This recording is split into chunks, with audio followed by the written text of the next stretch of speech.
Hello, this is Marky2200 and welcome to my Need for Speed testing series. Today we're going to be continuing with Need for Speed Undercover by finding out which tier 4 car, is overall the best. In the previous episodes we've ranked all tier 4 cars from worst to best on the lap time, on their acceleration and top speed. And now we're going to be taking all of the information and see which one is best overall. To do that, I've developed a championship style based point system, and here it is. And as you can see, we've got 3 sections, and the first section has double the points of the other 2 sections, and that's because the first section is the lap time based point system. I think that lap times are generally more important than acceleration and top speed, however they are still somewhat important, so I decided to make the lap times points double than the others. Also, the point system will be in the description down below. It'll all make sense eventually and you will get how it works, so we're just gonna go straight in to see which tier 4 car is generally the worst car to use. So the worst tier 4 car is the Volkswagen Golf R32. It only scored 4 points in total, 2 for the handling test, 0 for the acceleration test and again 2 for the top speed test. You can see where it ended and which position in each of the tests above the points, so that comes at a total of just 4 points. Really lackluster. Number 13 with the Chevrolet Camaro SS, which scored 9 points, 1 to 6 with the respectable 6 points in the top speed test. I mean it's okay for the top speed test and really poor everywhere else. You can see where it ended on all the tests above the points. Number 12 we have the Nissan 240SX, which is the starter car. It only scored 15 points, 834. It was kind of expected for the starter car to be so low on the list, but well, there you are. Number 11 with the Pontiac Solstice, which scored 16 points. It scored most of its points on the top speed test, and even there it was really poor. It barely got up to the speed it got, and well, everywhere else it's just either poor or really lackluster, so I can't recommend using this car.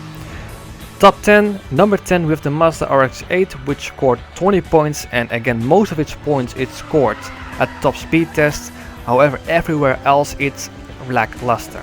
Handling test, not okay. Acceleration test, not okay. So, well, there you are.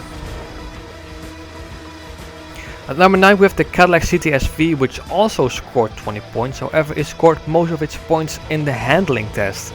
Its top speed test is really poor, acceleration is mediocre, but there you are. Number 9, Cadillac CTS-V, 20 points. Number 8 we have the Plymouth Hemi Cuda, which scored 22 points. It got 14 points in handling test, 8 points for the acceleration test, and because it had the worst top speed, it got 0 points for the top speed. It only achieved a top speed of 262 kilometers an hour, which is, well, it's just crap, to be honest. It's really bad. Number 7 we have the Nissan Silvia, 26 points, 10, 6, 10. You can see where it ended on all of the tests above the points, so well, there you are. Nissan Silvia, the average of the bunch. Number 6 we have what many believe to be the best tier 4 car. It only achieved 6th. We have the Lotus Elise scoring 28 points. Yes, it did really good on the handling test, scoring 20 points by being 4th, but everywhere else it was either mediocre or really lackluster. Only 13th in the top speed test really doesn't help. Number 5 we have the Pontiac GTO, the best muscle car for tier 4. It scored 35 points. It was alright in the handling test. It was pretty good in the acceleration test and average on the top speed test, scoring 18 points, 10 points and 7 points in those categories, with a total of 35 points. Number 4 we have the Mazda 3. It did well in the handling test, scoring 24 points, and then decent acceleration test, 9 points, and okay-ish in the top speed test, 5 points, giving a total of 38 points. At number 3 we have the Ford Escort Cosworth, which scored 48 points, 6th in the handling test, 4th in the acceleration test, and it got a 1st place in top speed test, giving a total of 48 points. It's okay, it's pretty good of a car. I think this is the best car you can pick from the pink slips, so that's that. Number 2 we have the Ford Focus ST, which scored 54 points, and it got a podium on every single of those tests. 2nd, 3rd and 2nd, scoring 28, 12 and 14 points respectively. It's a really good overall car, so well, if you haven't tried this one out, I mean it's really good. However, it got beaten out by, well, there wasn't really any question. Number 1 we have the Volkswagen Scirocco, and it got 62 points by, well, mostly getting 2 first places. I mean it dominated the handling test, it dominated the acceleration test, and while it only got a lackluster 6th position for the top speed test, there is really no question that this is the best tier 4 car in the game. And to be honest, before I did the handling test, it really was a big surprise that the Volkswagen Scirocco was, well, so good. If you haven't tried this car out, you should. Unfortunately, it isn't a pink slip car you can choose.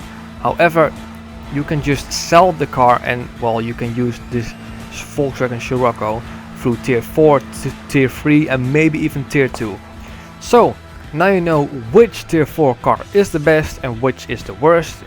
Funnily enough, a Volkswagen is the worst and a Volkswagen is the best. Well, there you are, I just noticed. So that's that. The next video will be all tier 3 cars ranked from worst to best on a lap time.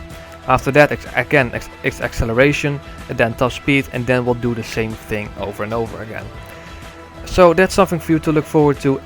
So again, we are very close to 1,000 subscribers. At the time of this recording, I believe we are at around 975, so that's just 25 more to go.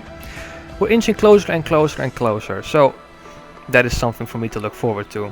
And maybe for you, I don't know. But that's something else.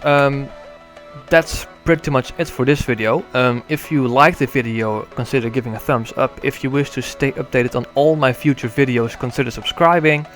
This has been Marky2200 and I hope to see you guys in the next video.